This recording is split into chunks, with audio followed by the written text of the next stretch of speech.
Bismillahir Rahmanir Rahim. In the name of Allah, the Merciful, the Most Merciful. Praise be to God, and may God's prayers and peace be upon the Prophet Muhammad and upon his pure family. Peace, mercy, and the blessings of God be upon you all. Assalamu alaikum wa rahmatullahi wa barakatuh. We are still studying the interpretation of Alfateha, the first chapter in Quran, the opener of Quran, the greatest chapter in Quran. And we explained the first verse of this chapter, Al-Fatiha, which is called Al-Basmala. The first verse, Bismillahir Rahmanir Rahim, in the name of God, the merciful, the most merciful. Today, we are going to explain the meaning of the two names which are mentioned in Al-Basmala. Ar-Rahman, it's the name of a God, of the God. Ar-Rahim also is another name for the God. What do they mean? So, we will explain the meaning of these two adjectives. Let's start with the first one. The most merciful, Ar-Rahman. The most merciful really indicates abundance of mercy. This mercy, this kind of mercy, covers all the people in this universe, even the unbeliever ones, even those who are lost, those who are away from Islam. For example, life, health, and good livelihood will be given to all people. So, the most merciful indicates like these things to be given as a mercy for all the people. So this is one of the meanings of merciful, most more merciful.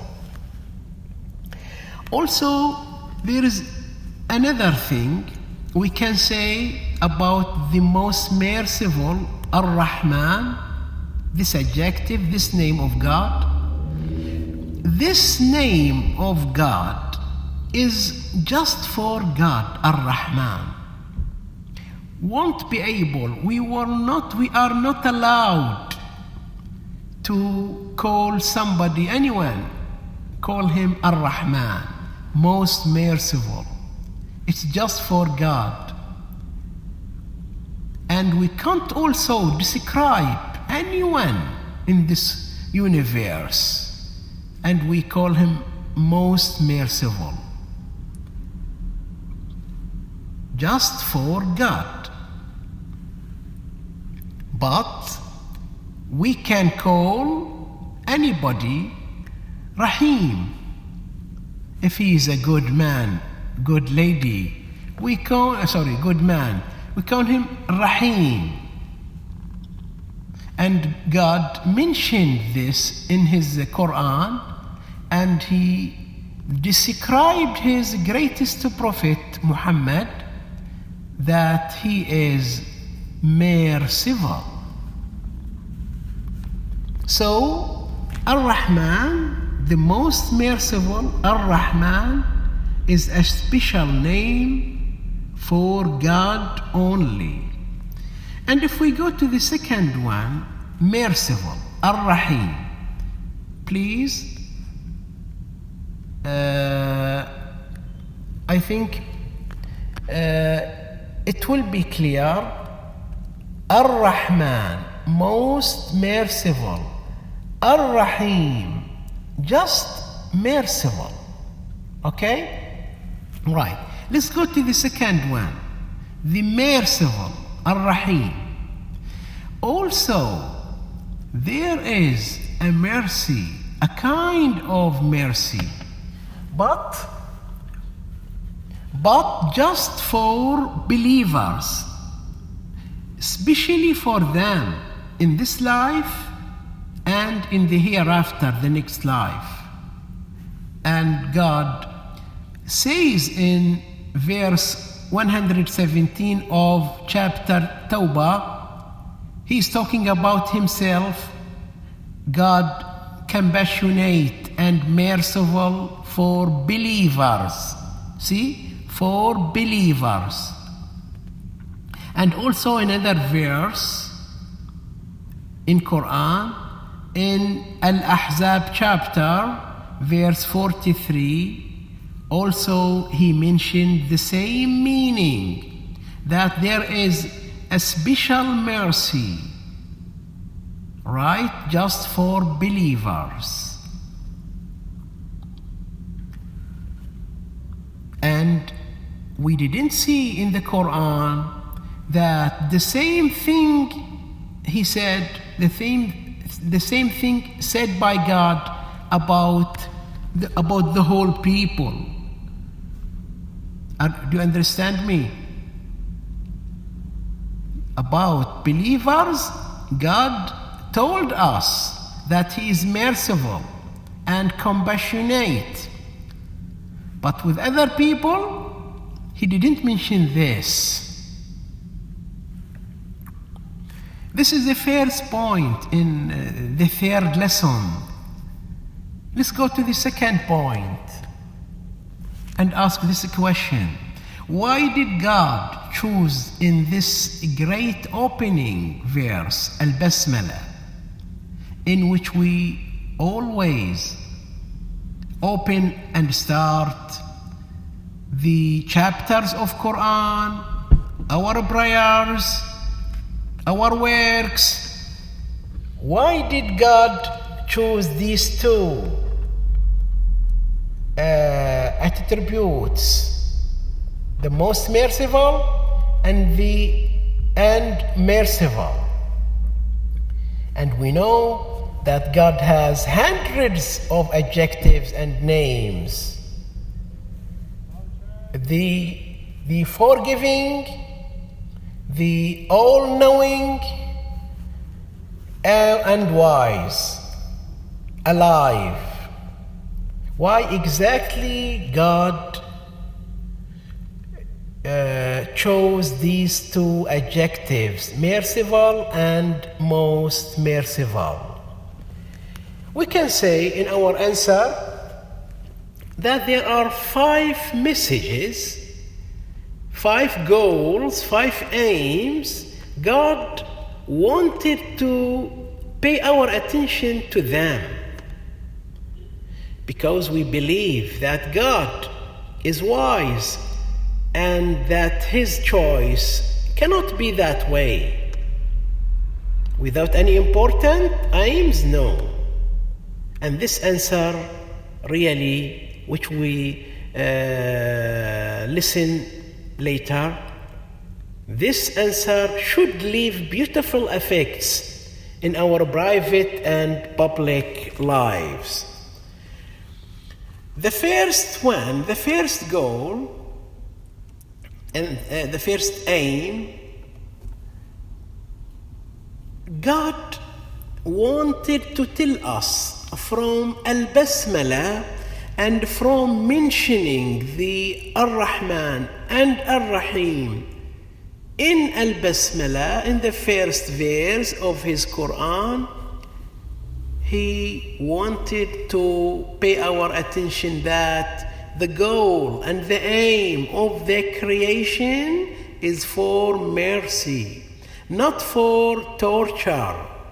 So God created us to have mercy on us on the condition of obedience. Why? To win his vast paradise. The second aim, the second goal, that God wants to tell us that the relationship between Him and us, a relationship of mercy, and this fact must bring comfort and happiness to us as people believe in God and He is merciful. The third thing, mercy is supposed to be the main method that we deal with people. It will be a base. We build our relationships on this base. Our relationships must contain this mercy at home, with neighbors, in society, and with people in general. So from Basmala, we can say that the slogan of the Muslims is mercy. And those who have another idea about Muslims, we can say to them, this is the fact. Our slogan is mercy, not violence. The fourth one, this Quran, which was open, which we open the chapters of it when we want to read with Al-Basmala, the Al-Basmala, in the name of God itself, is a mercy for the believers only. I mean, there shall be a blessing and good in the work when we start with Basmala. Also, we must study it carefully in order to read through its mercy with its broad and wide meanings. The fifth one, and because the Prophet who received the greatest book, the Holy Quran, Prophet Muhammad, himself is a mercy to people. And God says in His Holy Quran, we sent you. He is asking His Prophet, His messenger, he is asking him, we sent you as a mercy for the whole people, for all the people. And this is mentioned in chapter Al-Anbiya in the verse 107. So the result now is, from these two words of Al-Basmala, Ar-Rahman and Ar-Rahim, merciful and most merciful, we have to make the basis of our relationships with others in compassion. And what is branching out of it, I mean, such as cooperation, love, and peace with each other. And in the other hand, if we see some people doing violence, cruelty, and strife without a real rational reason, all those is very far from religion and has nothing to do with our religion. It's not from religion at all. At the conclusion of this lesson, the third one, we raise our hands asking God, "O Lord, help us in understanding the Quran and in applying the Quran in our lives. For there is happiness in this world and prosperity in the hereafter, the next life. And always at the end of our lecture, of our lesson,